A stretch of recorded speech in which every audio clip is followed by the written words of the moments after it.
이 빅5와 업무 성과 측면과의 상관관계를 좀 얘기를 해보자면, 자, 보죠. 성실한 성격을 가진 사람은 업무 성과가 높죠. 그렇죠. 왜냐하면 뭔가 철저하고 계획적이고 자신감도 높고 뭐 그런 성격 유형이기 때문에 업무 성과가 높을 가능성이 크다는 것이죠. 자, 그 다음에 관리자, 리더의 경우에는 외향적인 성격을 가지면 성과가 높다라는 것입니다. 실제로 많은 그 리더십 연구 중에 개인 특성, 특히 이제 성격과 개인 리더십 이론 중에 특성 이론이라는 게 있는데, 특성 이론이라는 것은 리더십은 선천적으로 타고난다는 게 바로 특성 이론이에요. 근데 특성 이론에 여러 가지 뭐 주장들이 있는데, 그 주장 가운데 개인이 타고난 성격과 그다음에 이 리더십과는 상당한 상관관계가 있다. 이거 과학적인 관계가 있다는 것이죠. 그래서 리더십 발휘에 유리한 성격 유형은 뭐니 뭐니 해도 외향성이 높은 사람이에요. 외향성이 높은 사람. 사람 중심적이고 관심이 늘 밖에 사람들한테 있는 거잖아요. 외부에 있고 사교적이고 활동적이고 자기 주장도 적절히 해내는 그런 사람들이기 때문에 외향적인 성격을 갖고 있는 사람들이 리더십 발에 가장 유리한 성격 유형이다라는 점. 그 다음이 이제 성실성이죠. 성실성. 그 다음에 제 기호로 경험에 대한 개방성. 그 다음에 수능성이고, 이 리더십 발휘에 가장 좀 불리한 부적이라는 것은 네거티브한 결과가 나온 성격은 뭐냐면 신경증이에요. 신경증이라는 건 아무래도 감정 기복의 폭이 좀 크기 때문에 리더가 일관성 없는 모습을 구성원들에게 보일 가능성이 있는 것이죠. 그렇기 때문에 다른 이 외향성부터 수능성, 이 앞에 친화성이죠. 친화성까지는 긍정적인 포지티브한 결과를 나타낸 반면에 신경적인 이 부적인 네거티브한 결과를 나타냈다는 것입니다. 자, 그리고 세일즈, 영업하는 사람들은 외향적인 성격을 가지면 유리하죠. 당연히.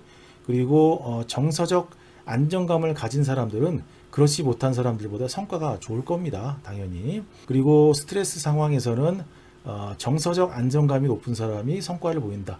신경증이 낮은 사람들이 아무래도 안정감이 있기 때문에, 그리고 어떤 상황에도 차분하게 대응하는 그런 기질을 갖고 있기 때문에 성과가 높게 나올 가능성이 있는 것이죠. 자, 그리고 고객과의 갈등 상황에 직면했을 때 예의 바르고 정중한 성격의 소유자가 그 고객의 어떤 갈등을, 고객이 요구하는 문제를 해결할 수 있는 그 가능성이 제일 크겠죠.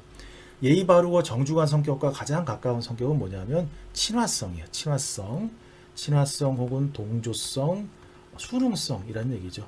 고객이 뭔가 불만을 제기했을 때 그거에 대해서 일단은 동조를 해준다는 얘기죠. 수능을 해주고, 그러고 나서 고객의 마음을 좀 안정시킨 다음에, 감정을 좀 잦아들게 한 다음에 회사 입장을 뭐 차근차근 얘기할 수 있는 그런 측면이 되니까 친화성이 높은 사람이 고객과의 갈등 상황에서 문제를 해결할 수 있는, 갈등을 해결할 수 있는 가능성이 크다는 것이죠.